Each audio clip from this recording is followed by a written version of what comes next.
'yan baiwa.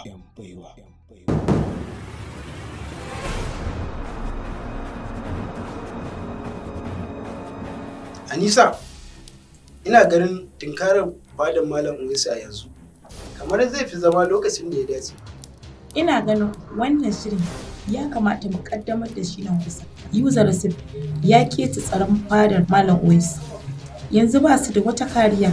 Za mu iya afka masu a duk sadda muka so. Sai dai kuma na san kina da ƙarfin sadarwa da dodannin jegiri da ke kulle a cikin kofar babban kogo.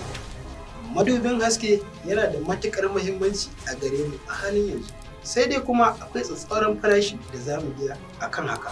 Kwarai da gaske, za mu biya kowane irin farashi ne. Ina ganin sai mu doshi fadar tasu. Za mu rufa miki baya. To shi kenan, na goyi bayan taka shawara.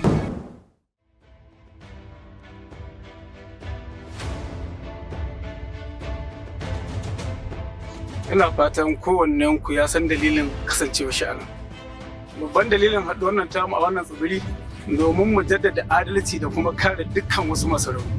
A wannan yanki muna da kashin mutane guda biyu. Ma'ana mutanen Hisham da kuma mutanen wannan yanki namu. Abin ya samo asali da wani shuɗaɗɗen tarihi da ya gabata a wannan tsibiri kafin zuwa na. Babban malami Hasib wani jangwarzo ne wanda ya gabata ya kuma shuɗe a wannan tsibiri namu. Kafin buzurowar hatsabi Hisham yayin da ya juyar da wasu da dama daga cikin mutanen Hasib kamar irin su Ilyas, Hanif da kuma User Rasif da zuwa amfani da bakin tsari.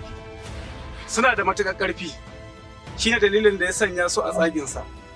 Wato baya da wani guri face ya kashe duk wani mutum mai tunani irin namu. Burinsu shine su rusa wannan fadar tamu su kuma ɗauke madubin hasken da muke takama da shi wanda shine ginshikin wannan fara tamu kuma shine mabuɗin babban kogon da ke daura da wannan fara tamu. Buɗuwar babban kogo kuma zai zo mana da ibtila'i da dama. Babban gurin Hisham da mutanensa shine su mallaki babban tandin tsafi wanda aljani rogaji yake a cikinsa. Tsawon shekaru 200 da wani abu dukkan mutumin da ya samu nasarar mallakar tandin tsafin babu abin da rogaji ba zai iya yi masa muddin ya umarce shi. Saboda haka ne Hisham ya dage da shi da makarrabansa. Kowanne daga cikinsu yana da burin mallakar wannan tandin tsafi. Ni ina umarta ku da lalle ku tsaya a zagin gaskiya ta kowane hali. Mu gwabza domin nasara da ceton masu rauni. Lalle kan mu ba sa hakan ta kasance. A halin yanzu ma fadar tamu ba ta da cikakken tsaro saboda User Rasif ya samu nasarar keta ganuwar tsafi wadda take kare wannan fada tamu daga kutsansu. Saboda haka sai mu shirya. Ina tunanin kowanne daga cikin ku zai iya tunaninsa a yanzu domin ya ji meye zai iya aiwatarwa da ƙarfin tsafinsa ko da ya bayyana ko da bai bayyana ba. Wannan wuri zai ba da damar hakan ga kowa. To Malam Uwais, ta yaya kenan ni zan gane ƙarfin tsafin nawa? Domin kuwa har zuwa yanzu babu wani abin da na aiwatar. Sai dai ban sani ba ko in na yi amfani da zuciyar tawa. Lalle ka gwada hakan. Jin hakan da kake ya nuna akwai ƙarfin tsafin tattare da kai. Ina ganin cewa dukkanin wani shiri mun gama shi. Babu sauran abin da ya ragu. Sai dai barazanar farmakin su mutanen Hisham. Ina ganin akwai mutanen da suka rage wanda bamu samu damar shigo da su ba a wannan yanki har yanzu. To amma ba na tunanin za mu samu damar hakan yanzu. Sai dai iya wanda ke gare mu yi ƙoƙarin kare kanmu.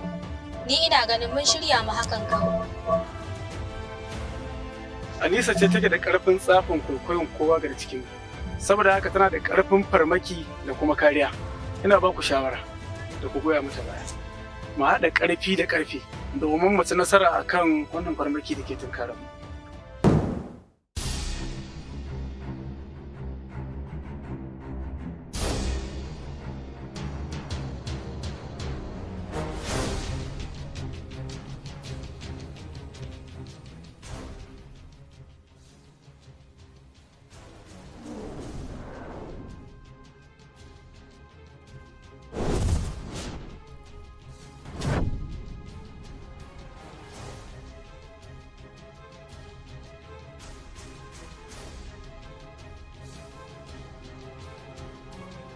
Abu biyu gare mu da fari mu share su, abu mafi muhimmanci waye zai isa ga madubin domin ya je gare shi.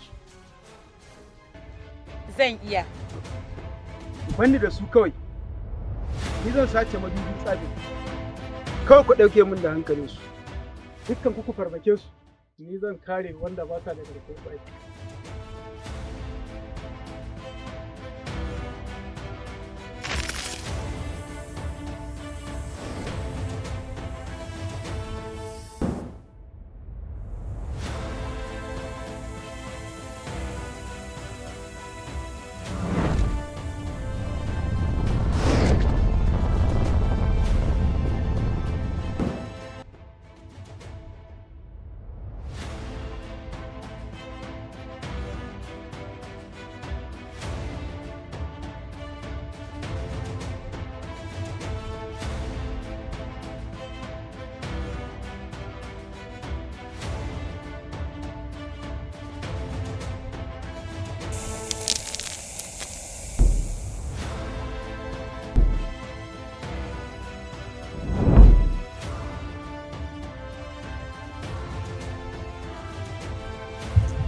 Ilyas, lalle ka sani madubin haske ba mallaka kowa bane daga cikinmu.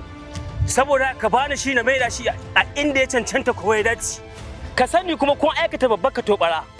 Na ɗauke madubin haske daga inda yake. Sannan kuma za ku biya farashi akan rusa fara uwarsu da kuka yi. Ko ɗayan ku ba zai tsira ba. Dukkan ku sai kun ga sakamakon ku. Sannan ina gargaɗa ku da kada ku buɗe babban kogo domin akwai babban ibtila'i na nan mai zuwa. Ina buƙatar ka ba za ta biya ba, babu wani farashin da za mu biya face cika muradin mu na mallakan madubin haske. Saboda haka kauce ka bani hanya.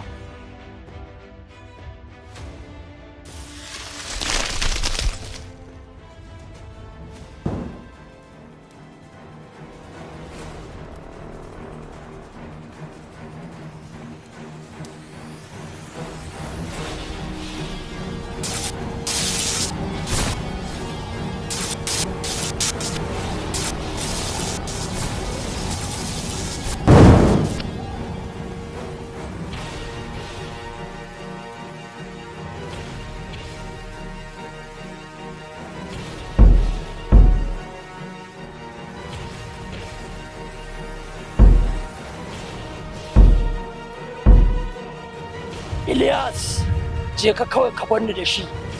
Kakka damu, ka tabbatar da ka ɗauke madubin haske, ka kai shi wuri mai mahimmanci da tsaro. Kai Uzarsi, lalle ku dakatar duk wani shirin da kuke yi. Ku sani kuma kun aikata babban katobara. Na ɗauke madubin haske. Kamar yadda na gargaɗi ɗan uwanka Ilyas, lalle dukkaninku sai kun biya farashin rusa fadar Malam West da kuka yi. Khalil, lalle ka bai yaudarar kanka da kai da sauran jama'a ku. Lalle fadar West ta shuɗe kuma ba za ta sake dawowa ba, sai dai tarihinta. Saboda haka nike shawartar ka zo mu haɗa hannu da ƙarfi da ƙarfi. In ba haka ba, in shahe tarihin ku, in shahe labarin ku.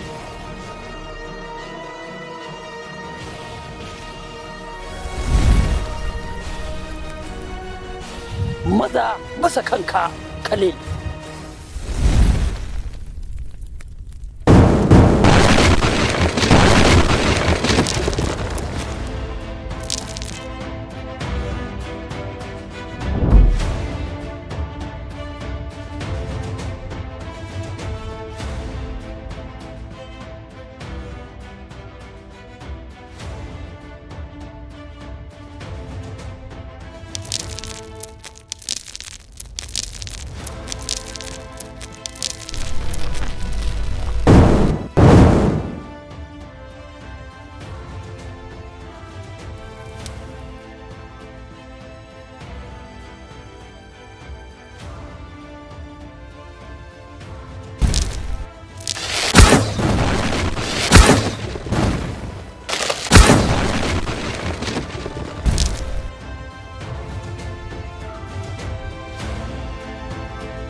Pick up, action. Malam Uwais. Ina ganin akwai mutane da suka rage wanda ba mu samu damar shigo da su ba a wannan yankin har zuwa yanzu. Kina da riya. Ai yanzu na yi daidai. Yawwa. Ana jujjuya ana dudduba. Kowa ya ja baya. Kowa ya ja baya daga dan uwan shi. Zaki iya. To zan dauka. Wani shirɗaɗɗen tarihi ne da ya gabata a wannan tsibiri. Kafin zuwa Action. So, kallo sama.